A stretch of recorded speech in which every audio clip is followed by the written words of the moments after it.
Hello everybody, welcome to One Drink, a podcast where we talk about one topic for one drink. I'm Matthew. And I'm Oliver. And we're back for part 2 of serial killers. Yeah, you know, we got so much feedback off the first one. Oh yeah. That we just had to do another one. And it was crazy because I didn't stop researching. Mm-hmm. So I read the couple we did last week and I was like, whoa, I know the main ones, you know, but I was just like, I know there's more different.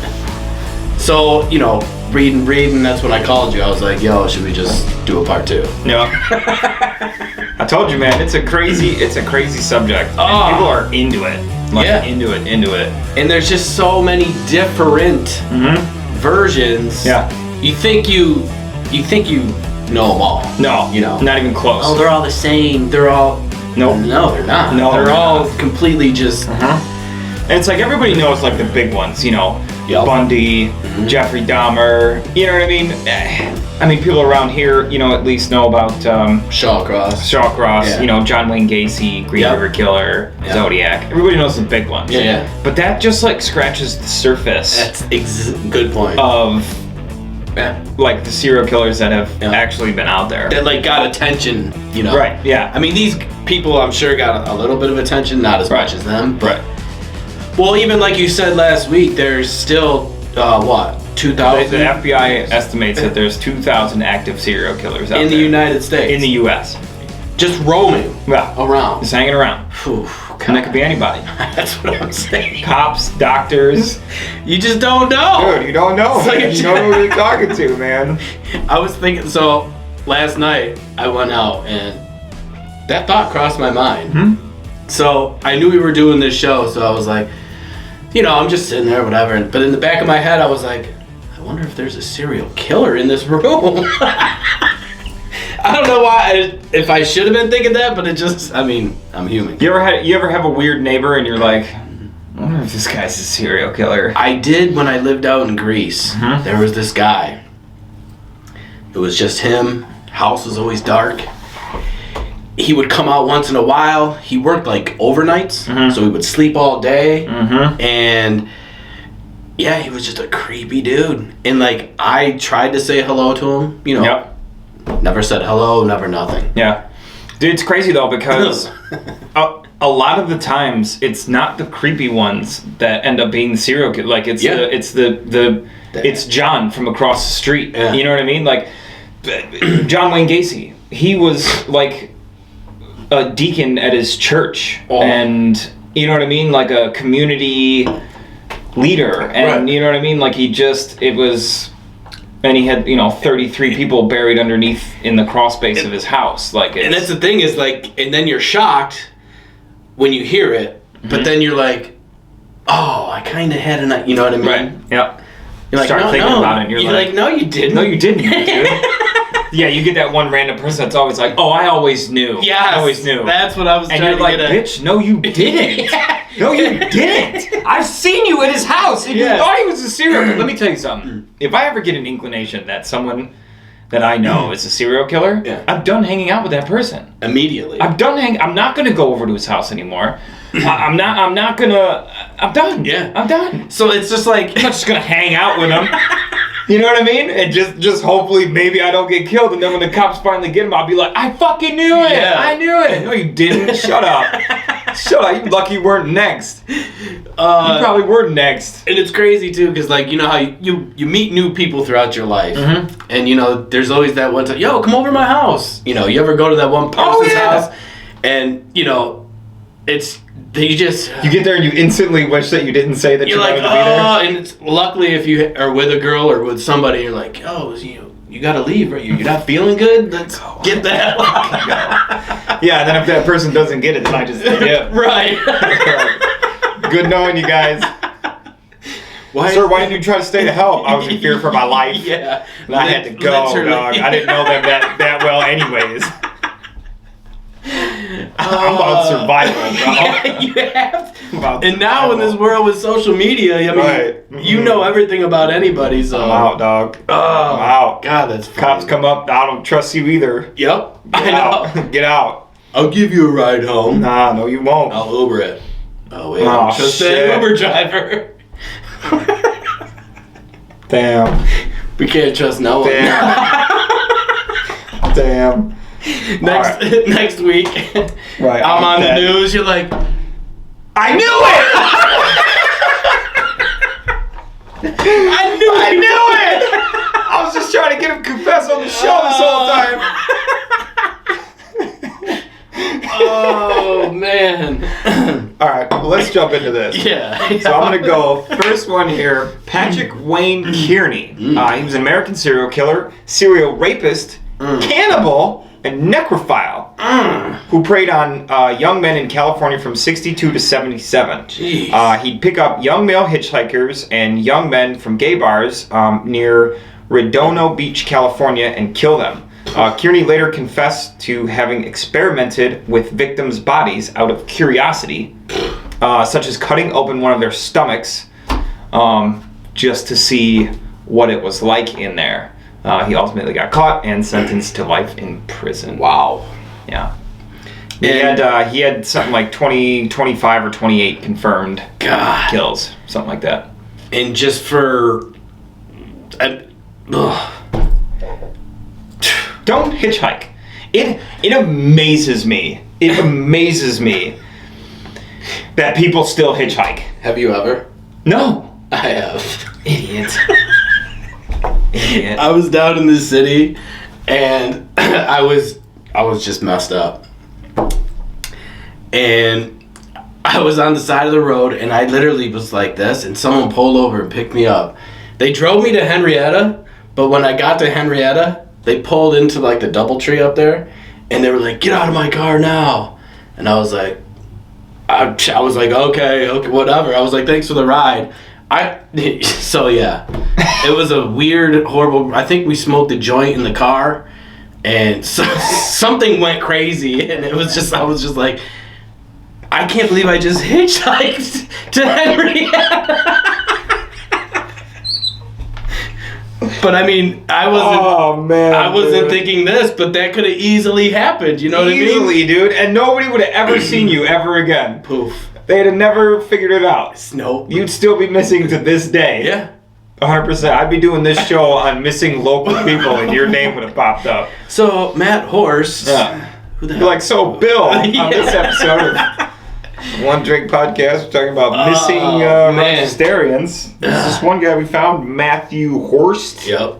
Yeah, so I did it, and Guy hitchhiked. Stupid. No way, man. And they always remember growing up in school. They're always like, "Don't talk to strangers. Yeah. Don't hitchhike." They were right. They were right. I'll tell you, man. It's more often than not the person that picks up a hitchhiker is the killer, not the hitchhiker themselves. Right. Yeah. They're the victim. Yeah. So it's more dangerous to be the hitchhiker than to be the hitchhikee. Right. Or whatever. But then now that they got the Ubers.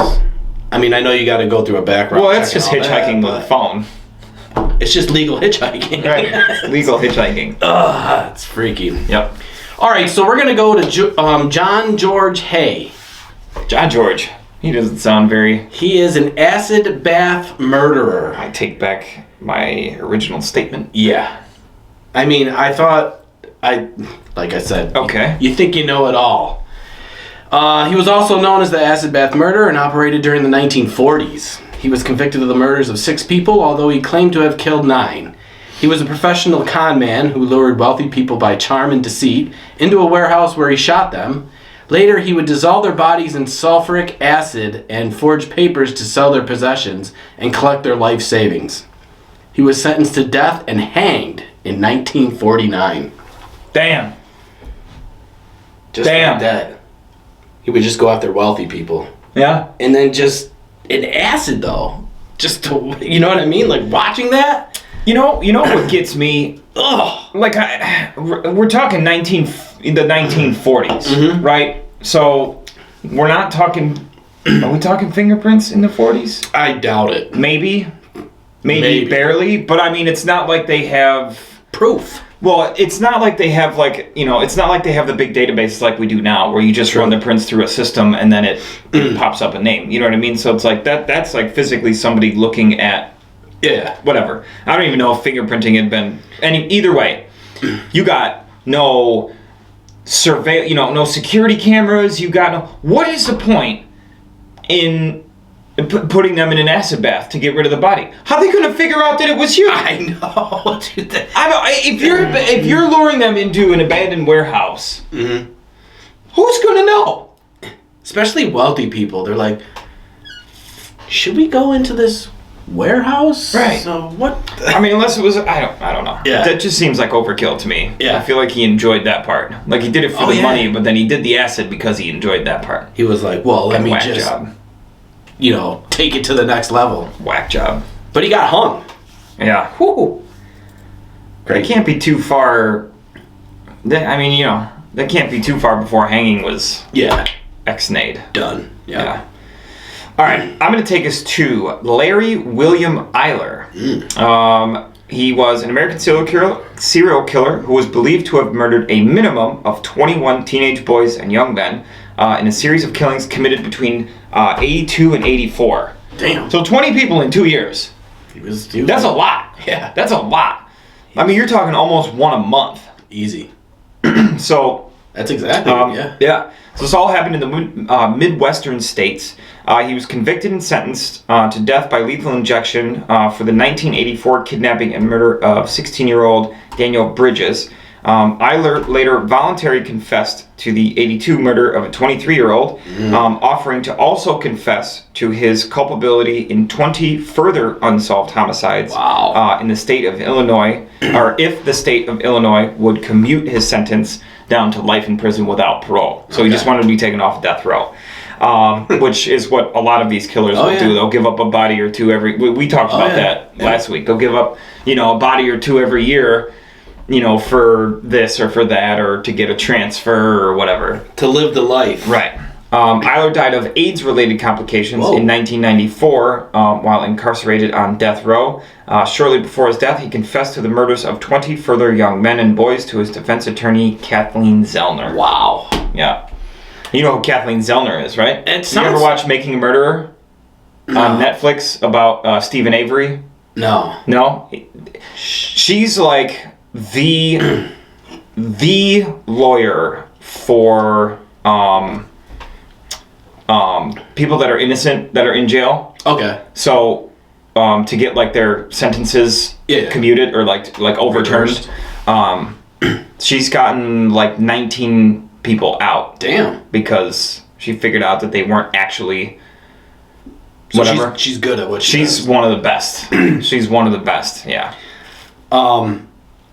Yeah, so again, it's like, confessing, I killed this one, I killed that one, I killed this one. Can you imagine that though, like being that attorney? Like, I mean, being an attorney, I'm sure you've been around, well, especially an attorney like her, because she, she helps murderers and, or at least people that have been convicted of terrible crimes get off of that. But then, you still got to go through like all this stuff. But obviously she was the attorney for this serial killer. Right. Can you imagine sitting at a hospital with someone that's dying and they confess to you about 20 murders? Can you imagine you're just going to sit there and would you take notes? Right. You know what I mean? Like, wait, what? What? Yeah.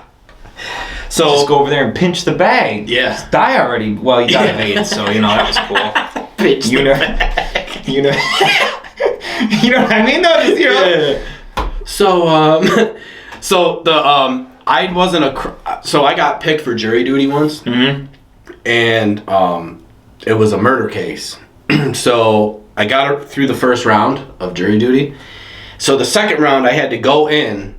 And I was across the room, like a table like this length, across the room looking at this killer. Like they showed videotapes of it. He was guilty, Yeah. But I had to sit there and, they asked me all these weird questions. But this dude was just looking at me. Freaked me out. And I was just like, whoa. So I left the room and I was like, dude, that dude literally killed someone. Yeah. He's just sitting there. Stared in my eyes. Freaked me out. Oh, man. Oh, that gives me the creeps. Dude, it was so weird. Oh, thanks. Well, thanks. All right, so we're going to go to William Bonan. All right. The freeway killer. Freeway killer. Yeah. There's a couple of those guys around here. Yeah, that seems to be another common common theme. Yep. Bonan was also known as the freeway killer between 1979 and 19... Common thing, says the guy that hitchhiked. No. Thank Sorry. God. I didn't mean to interrupt that one, but you know. Thank God I'm still here. Jesus Christ. He raped, tortured, and murdered at least 21 young men. Bonan would dump their bodies along the freeways in South Carolina. After being convicted of 14 of his killings, he was executed by lethal injection in 1996. His sadistic side was still seen during his prison sentence, where he corresponded with many of his victims' families about how their children reacted to his torture. Wow. What a dick. I would break into prison. No, let me tell you something. If they killed like my brother or whatever, and then he started writing me letters, I would go and commit a crime purposely so I could get into jail. Yeah. No, you know what? Maybe I'll just become a correctional officer. Or no. Dead. I'm just telling you. I don't have to spend time in jail. That dude is just a straight up dick. Yeah. For doing that. Yeah. Oh no, but I would find a way to get in there and kill him. You would have to. You're not gonna fucking send me letters about how my family members died. You know what I mean? Like, you can go fuck yourself. Man. He should have been hung. Oh yeah. They should have made an exception. Lethal injection, I mean, come on. It's too good. It's too easy. Yeah. Hang They should have let him get. They should have let him get stoned by the families. Dude, I'm telling you. You know what I mean? They should bring. Yeah. We talked about the gladiator punishments. Oh yeah. For committing crimes. Yep. I mean, if you brought back that shit, let him go into an arena with like a special forces guy or something. You know what I mean? Like or somebody that's like super or a tiger. Just put him in there with a fucking maybe just a bunch of hungry pigs. Yeah, you know what I mean? If you survive that tiger, you could clearly walk free. Yep. But yeah, these people. I mean, that dude's the. I would like to see somebody like that get mauled by a tiger. The old school. Or some old school shit. Yeah. Or you just get tied up in public and stoning. They stone you to death. That'd be great. That'd be great. No one would commit crimes. Right. I mean, they would, but they wouldn't. Right. All right, I'm going to take us to Mexico now. Juan Vallejo Corona was a Mexican serial killer who was convicted of the murders of 25 migrant farm workers found buried in shallow graves in peach orchards along the Feather River in Sutton County, California, in 1971. At the time, the crimes were characterized as among the most notorious in the history of the United States. Until the discovery of Dean Corll's victims 2 years after his own conviction, Corona was the deadliest American serial killer by number of proven victims at the time. So in 1971. Yeah. According to proven victims, he was the number one. Corona was convicted of 25 counts of first-degree murder in 1973. An appeals court overturned his conviction in 1978 on the basis of incompetent legal representation and granted him a new trial. In 1982, he was again found guilty of all 25 homicides, and he served a life sentence in California state prisons. I was going to say.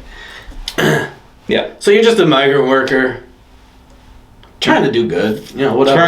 Just working, and then for pennies, illegally. But hey, you got to do what you got to do. You never know. They might have been running from the gang wars that were going on. Because in the 80s, you know what I mean? Like they were in the 70s and 80s. The whole drug business in South America was nuts. So maybe we're just trying to get here, trying to get a little work. You know what I mean? Trying to get out of the wars and all that crap. And then you go to this farm, and this guy hires you to do some work off the books, and then he doesn't want to pay, so he kills you, and then buries you in a shallow grave under a peach tree. And that's it. Awesome. 25 of them. Oh, man. I want to know what his reason for killing all these people were, though. Like, did he hate immigrants? Because it's either that. He was Mexican, so... Or it was, like, revenge, or he just nuts. I think he was just nuts. God damn. All right. So we're going to go to Tommy Lynn Sells, the brutal Texan. Alrighty. Tommy Lynn Sells is perhaps the most dangerous Texan in history. He claims to have killed at least 70 people. He brutally murdered people between 1985 and 1990, including stabbing a 13-year-old girl 16 times. What? This is what's amazing, though. Sells broke into the bedroom of a 10-year-old girl, stabbing her and left her for dead. But despite her injuries, she managed to survive and gave a detailed description of Sells to the police. Good for you, girl. Isn't that awesome? That's awesome. I mean, it's the survival part, obviously. Correct. He was sentenced to death and remains on death row in a high-security prison in Texas. Damn. So, he was killing all these people. Yeah. Damn. And this one girl survived. A 10-year-old girl. It's a tough girl. And gave a perfect description. That's awesome. Wow. It's, Yeah. it's not awesome, but it's... Good for her, though. Hell yeah. Man, she had a heart, too. Yep. And that's a lot. I mean, first of all, getting stabbed is a lot. Recovery, a lot. Being 10. And being stabbed. But then you have, of course, these cops. Right. You did it. Yeah. Hey. Well, then you got to go through the trial and the attorneys and the you're getting just on the stand and oh my God. More power to that girl, man. Yeah. And fuck him. But yeah, I'm so They should hang that dude. Yeah. I mean, I hate I hate killers. Yeah. But ones that target children. Yes. Or just like young adult. You know what I mean? Just young people. Mm-hmm. Like or helpless, which I mean all of them do because that's like their thing is they just all want power, so they go after weak ones or whatever. Well, for the most part, most of them. But children, come on, man. I mean, leave the children alone. Just those are the ones that deserve to be thrown in the pit with the tiger. Yes. You know what I mean? Like yes. Again, not saying that any life is worth more than another, but you start fucking with kids, man, and messing with boys, girls, any little kid. I mean, come on. Yep. Let them grow up, you motherfucker. Yep. 100%. In a pit with a tiger. 100%. I think they should bring that back. Yep. And they should sell tickets to it. I would buy a ticket to that. If it was dude, I'm telling you, things get more and more extreme the more we grow up, for likes, for views, for, whatever. I can guarantee you, in 10 years, there's going to be a show where there's going to be, hey, guy versus animal, or, versus a gorilla, or, something stupid. Yep. But... Yeah. You know what they should do? They should charge tickets for it, too, and then give 100% of the proceeds to the victims' families. Yes. And they would... I agree. Yeah. 100%. Or to like a scholarship in the victim's name or something. Yep. You know what I mean? Let's get this law passed. Right. I'm in. I'm going to start writing it up. But first, I'm going to talk about Dean Arnold Carroll, who I just mentioned previously in the previous one. So the guy before, Juan Corona, was America's deadliest serial killer. Yep. Until 2 years later, when this guy, Dean Carroll, he's like, I have to was one discovered. Up. Yeah. So, but I mean, these guys were killing people at the same exact time. Wow. So, Carroll was an American serial killer who abducted, raped, tortured, and murdered at least 28 teenage boys and young men between 1970 and 1973. So not only in the 70s was this guy, because in 71, is when they found the other guy, Corona. So not only was this guy killed 25 people, but in the same time frame, this guy in Texas was killing people too. Wow. It's nuts. The hell's up with Texas? Right. So this was in Houston, Texas, between 70 and 73. He was aided by two teenage accomplices, David Owen Brooks and Elmer Wayne Henley. The crimes, which became known as the Houston mass murders, came to light after Henley fatally shot Carroll.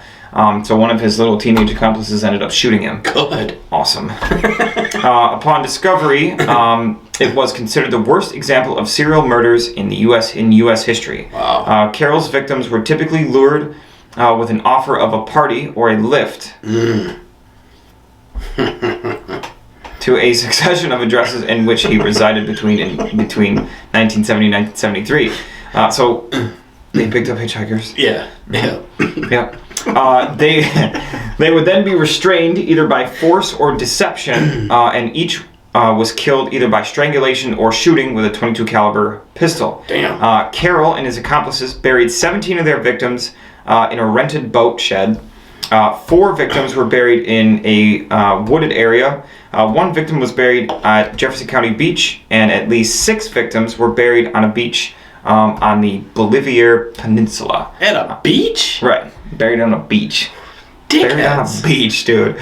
Brooks and Henley, well, I'm assuming they did it because it was easier to dig. True. It's messed up. My arms hurt. Right. Brooks and Henley confessed to assisting Carroll in several abductions and murders. Both were sentenced to life in prison. Carroll was also known as the Candyman and the Pied Piper because he and his family had previously owned and operated a candy factory in Houston Heights. And he had been known to give free candy to local children. Don't take candy from a stranger. I know. I wonder if it came from this. Had to. Easily. I mean, it proves the point. The whole Candyman? It proves the point. Yeah. Yep. Yep. Crazy. Wow. Nut job, dude. Nut job. And he suckered 2 other idiots into it. Yeah. Jesus Christ. Hey, you want to go along with me on... No, I don't. All right, so Charles Edmond Cullen, the Angel of Death. Oh, boy. Yep. Cullen worked as a nurse in many hospitals. Where did you find these guys? Freeway killer, acid bath murderer, the brutal Texan, and the Angel of Death. I know. Jesus. I figured... I got Candyman. It's still, though, I mean... Cullen worked as a nurse in many hospitals, but kept switching jobs as he was fired for suspicious behaviors from many of them. He confessed to murdering 40 elderly patients in New Jersey from 1984 to 2003. He did this by poisoning his patients to death with unprescribed medication. He stated that he wanted to relieve the patients from their suffering, much like the angel would. Didn't you mention Angel of Death or something? They're called an Angel of Mercy. Angel of Mercy, when a medical professional or whatever kills a patient that's dying. Yeah. It's a thing. Right. It's not a thing. Apparently it happens enough so that they gave it a name. Yeah. Experts say he had more than 300 victims. He's imprisoned for life, admitting to what he did. How many did he get? He confessed to what, 40? He confessed to 40, but then he's... Well, dude, that's like that other doctor that you had last week, dude. I know, but now you live your life, if you have to go into a home, you have to go into a home. You want to be taken care of, whatever. This asshole's in there. He's just like... Offing people. Hey, Matthew, how's it going? Good night. You know what I mean? It's one... It's so crazy. So there's like an ethical dilemma with some of this, though. I'm not saying with intentionally doing it because you're getting your rocks off or whatever. Mm-hmm.